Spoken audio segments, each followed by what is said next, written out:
Shalom, Bapak Ibu dan saudara-saudara yang saya kasihi dalam Tuhan Yesus Kristus.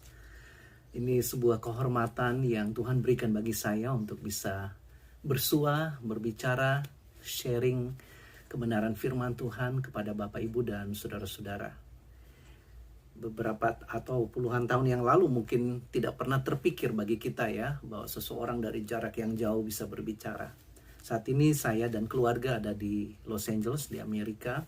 Dan pasti waktu kita juga berbeda. Kalau saudara lihat di belakang saya ada 3 jam. Ya, yang paling di atas itu jam LA. Saat ini jam 7 lewat 10 menit.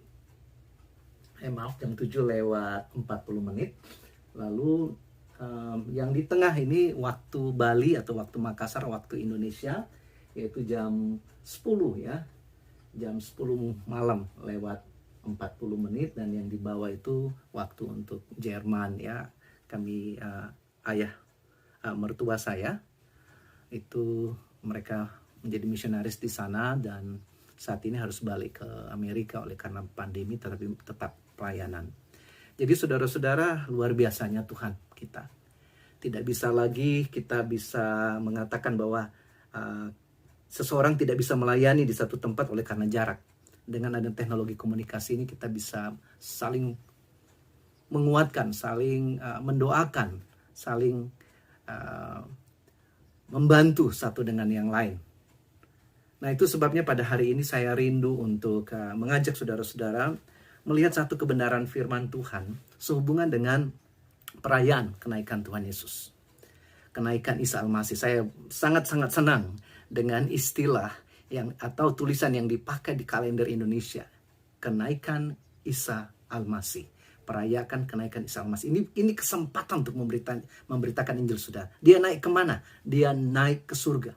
Dan itu sebabnya dia akan datang kedua kali. Dan itu janji untuk kita. Nah, saya tidak akan membaca Kisah Para Rasul pasal 1 ayat 1 sampai 11. Saya tidak akan membacanya, tapi saya mau saudara-saudara bisa mendengarkannya. Saudara bisa mendengarkannya lewat Alkitab Suara. Nah, kalau saudara perhatikan di sini ada HP saya, jadi saya ketik saja di situ, ketik, bisa tunggu ya, kita tunggu, oke. Jadi masukkan ketik aja Kisah Para Rasul, saudara akan dapat keluar dan saudara bisa dengar. Demikian firman Tuhan, Kisah Para Rasul pasal 1 sampai ayat 1 sampai ayat 11, demikian firman Tuhan.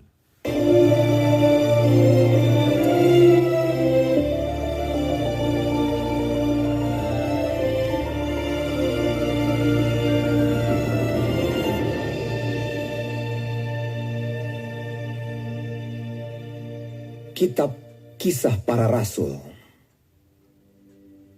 Hai Theophilus, dalam bukuku yang pertama aku menulis tentang segala sesuatu yang dikerjakan dan diajarkan Yesus sampai pada hari ia terangkat. Sebelum itu ia telah memberi perintahnya oleh Roh Kudus kepada rasul-rasul yang dipilihnya. Kepada mereka ia menunjukkan dirinya setelah penderitaannya selesai, dan dengan banyak tanda ia membuktikan bahwa ia hidup. Sebab selama 40 hari ia berulang-ulang menampakkan diri dan berbicara kepada mereka tentang kerajaan Allah.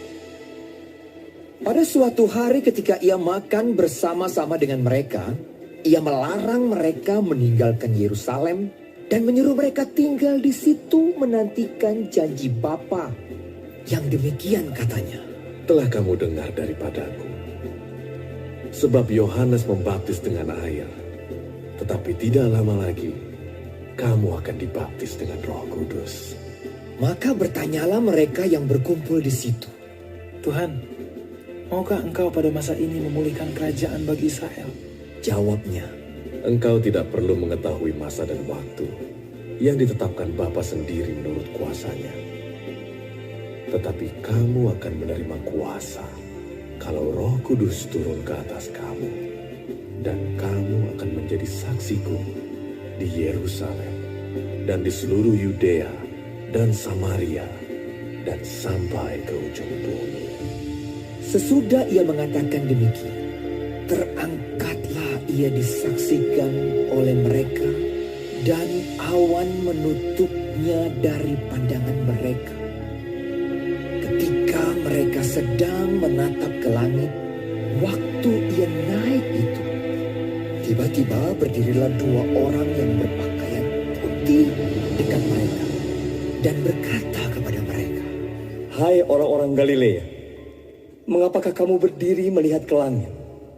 Yesus ini yang terangkat ke sorga meninggalkan kamu akan datang kembali dengan cara yang sama seperti kamu melihat dia naik ke sorga. maka kembali.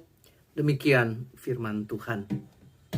Nah, saudara-saudara, mungkin ini boleh saudara kembangkan. Saya jadikan ini kebiasaan saya sekarang. Saya lebih banyak dengar Alkitab. Bukan berarti tidak baca Alkitab, saya tetap baca Alkitab, tapi mendengar itu lebih menolong saya. Dan saya pikir itu yang dikatakan di dalam Roma 10 ayat 17 ya. Iman timbul dari pendengaran dan pendengaran akan firman Tuhan. Iman timbul bukan dari pembacaan. Kalau begitu tidak boleh baca.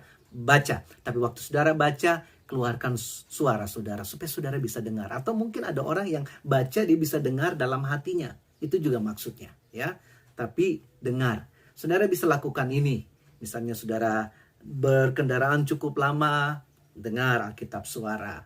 Kalau saya lari pagi atau naik sepeda, saya juga ambil waktu untuk mendengar. Lebih baik mengisi hidup kita dengan kebenaran firman Tuhan. Saya ingat waktu di sekolah minggu di Nabire dulu, guru sekolah minggu saya ingatkan saya.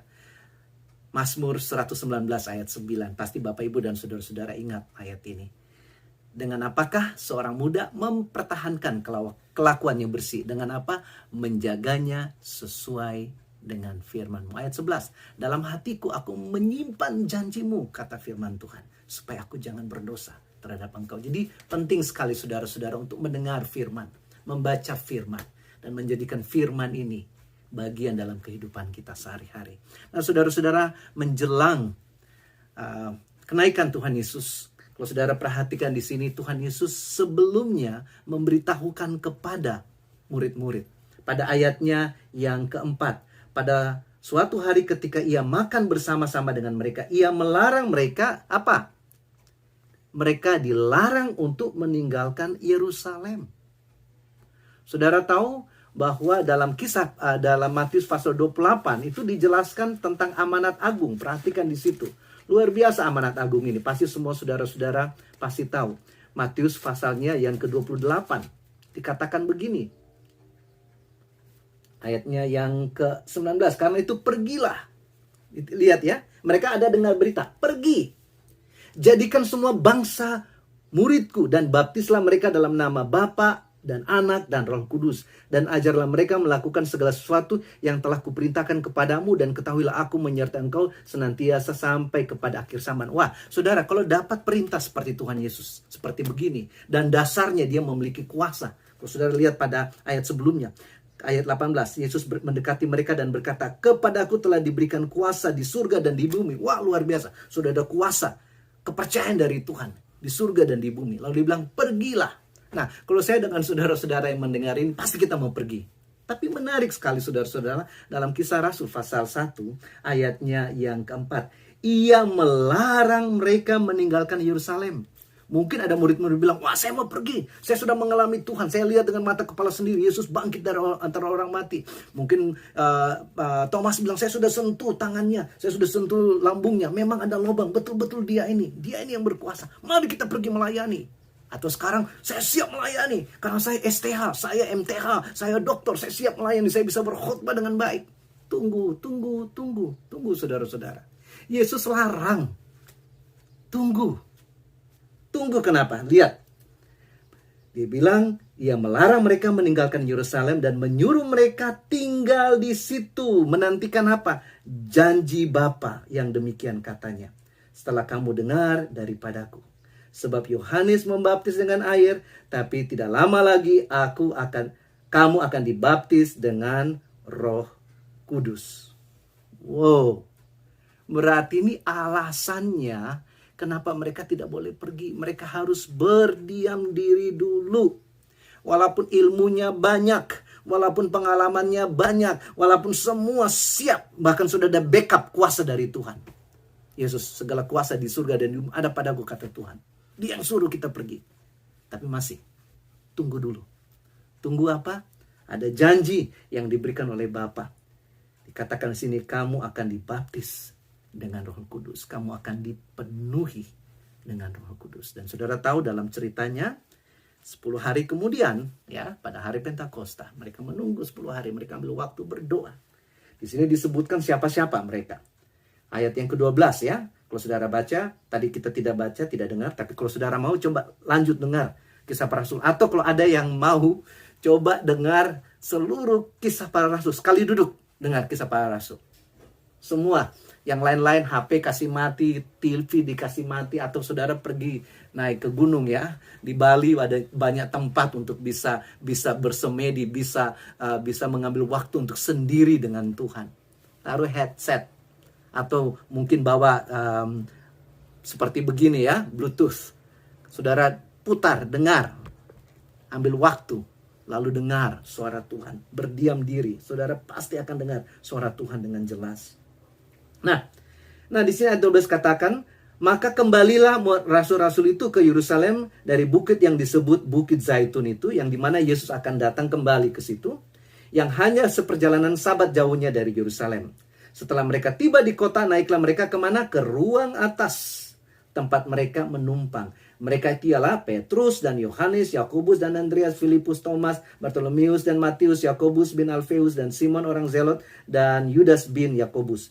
Mereka semua, perhatikan sini ayat 14, gereja dengar, gereja Tuhan dengar, orang Kristen dengar. Ayat 14, mereka semua bertekun dengan sehati dalam doa bersama-sama. Dan beberapa perempuan serta Maria, ibu Yesus, dan dengan saudara-saudara Yesus. Mereka berdiam diri. Pengalaman ada, bagus. Ya. Titel ada, bagus semuanya. Tapi stop, berdiam diri. Berdoa dengan sehati. Bersama-sama dengan saudara-saudara yang lain. Lalu apa yang terjadi? Ini yang terjadi. Ya, ada janji Tuhan. Saya tadi lompat ya. Lihat ayat 8. Ini janji Tuhan. Tetapi kamu akan menerima kuasa kalau Roh Kudus. Nah, jadi kamu akan menerima kuasa kalau Roh Kudus. Jadi kalau tidak ada Roh Kudus, minta maaf, tidak ada kuasa. Mungkin ada yang bilang, Pak, tapi kan saya bisa berkhotbah. Tunggu. Khotbahmu tidak akan mempengaruhi orang kalau tidak ada kuasa di dalam. Oh Tuhan, saya sudah belajar menginjil. Saya sudah pakai teknik EE atau 4 Injil, 4 hukum rohani. Ada juga banyak teknik-teknik untuk memberitakan Injil, baik secara kontekstual maupun secara publicly di depan orang. Semuanya boleh, itu semua program bagus, metode bagus. Tapi semua itu tidak akan mampu untuk mengubah seseorang kalau Roh Kudus tidak ada. Itu sebabnya mereka disuruh berdiam diri dulu. Berdiam diri. Tetapi kamu akan menerima kuasa kalau Roh Kudus turun ke atas kamu. Dan kamu akan menjadi saksiku di Yerusalem dan seluruh Yudea dan Samaria dan sampai ke ujung bumi. Menjadi saksi, saudara. Banyak orang berpikir menjadi saksi untuk pintar ngomong. Tidak. Menjadi saksi itu seluruh hidup kita. Seluruh hidup kita. Kalau dalam 2 Korintus pasal 3 dia bilang, kamu adalah surat Kristus yang dapat dibaca. Mari saudara-saudara, dunia sedang membutuhkan bukan proklamasi Injil, tapi dunia sedang membutuhkan demonstrasi dari Injil itu. Kadangkala kita bicara terlalu banyak sampai orang bosan dan orang malas dengan kita, karena buktinya tidak ada. Mari ambil waktu berdiam diri. Ambil waktu untuk mencari hadirat Tuhan. Ambil waktu untuk dipenuhi oleh Roh Kudus dulu. Kalau Roh Kudus turun di atas kamu, kamu akan menjadi saksiku. Itu kata Tuhan. Saudara-saudara, mari kita ambil waktu. Berdiam diri di hadapan Tuhan. Dan meminta untuk Roh Kudus memimpin kita. Baik saudara-saudara yang mungkin bersekutu bersama-sama dalam gereja secara keseluruhan. Atau mungkin karena tidak bisa kemana-mana, ada keluarga bersekutu sama-sama. Ambil kesempatan untuk mengundang Roh Kudus dan katakan, Roh Kudus, The Triune God, salah satu dari Triune God, salah satu dari Tritunggal itu yaitu Roh Kudus. Yesus katakan dia naik ke surga, dia akan utus rohnya kepada kita. Roh inilah yang akan menginsafkan dunia akan dosa, menginsafkan dunia akan kebenaran, dan menginsafkan dunia akan hidup yang kekal. Mari saudara-saudara, kita semua butuh Roh Kudus. Dan itu hanya terjadi waktu saudara berdiam diri. Bukan sibuk. Bukan sibuk. Sibuk justru membuat kita merasa kita tidak butuh Tuhan. Sibuk membuat kita merasa bahwa kita lebih baik dari orang lain. Oh, coba lihat saya lebih sibuk. Nah, berdiam diri. Disitulah waktu saudara berdiam diri, saudara akan menemukan Tuhan. Kejadian sampai Wahyu, saudara lihat semua orang-orang yang dipakai oleh Tuhan. Saudara, orang yang bisa berbicara atas nama Tuhan adalah orang-orang yang berdiam diri. Mazmur 46 ayat 11. Diamlah dan ketahuilah akulah Tuhan. Be still and know that I am God. Tidak terbalik. Bukan know and be still. No. Bukan tahu dulu baru berdiam diri. No. Balik. Yang sebenarnya adalah berdiam dirilah. Dan ketahuilah akulah Tuhan. Mari saudara-saudara ambil waktu untuk berdiam diri. Saya akan memutarkan satu lagu yang selama ini menjadi, kalau boleh saya katakan, ini lagu favorit saya. Bahkan mahasiswa saya di mata kuliah homiletik, sebelum mereka praktek khotbah, kami ambil waktu untuk nyanyikan lagu ini. Saya dorong mereka, kalian tidak bisa memberitakan Injil. Injil tidak akan didengar sama orang, menyentuh hati mereka terdalam kalau bukan pekerjaan Roh Kudus. Kalau kita berkhotbah dengan kemampuan kita saja, mungkin orang bisa secara intelektual terima, tetapi hatinya tidak bisa dirubah. Karena yang mengubah hati adalah Roh Kudus itu sendiri. Peganglah tanganku, Roh Kudus. Mari kita nyanyikan lagu ini bersama-sama. Kiranya ini menjadi dorongan bagi kita semua. Sebelum saya tutup dengan doa. Kudus setiap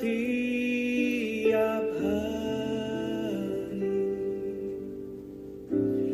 ku tak dapat jalan sendiri tanpa Roh-Mu. Bawalah diriku kepada segala kebenaran,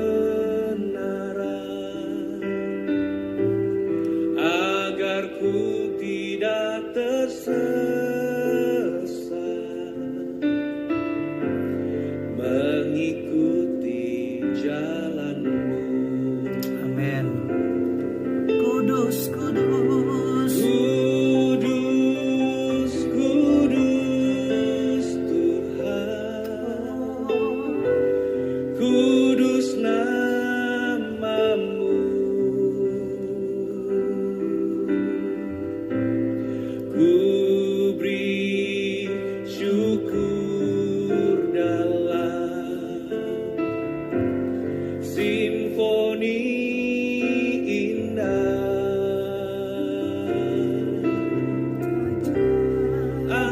Ajaib, ajaib Tuhan, ajaib nama-Mu.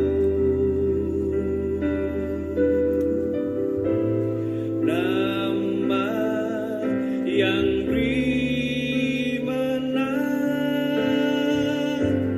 Yesus namanya. Bersama-sama.